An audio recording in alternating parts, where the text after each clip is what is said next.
Welcome to Zisodel TV. Kindly subscribe, share, and like for latest updates and news. Hello guys, I hope you remember I promised to be giving you an update about Kunle Adeyoju, the motorbike man, the Nigerian man that is on a trip from London down to Lagos here in Nigeria. So right now I have an update for you about him. Right now is in Mali.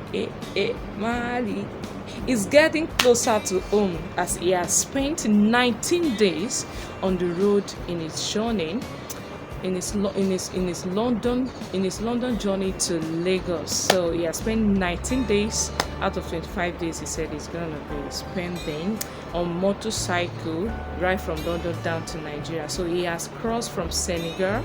You know, remember that he met with ambassador to Nigerian ambassador to Senegal. So he met with him and they organized a big party for him.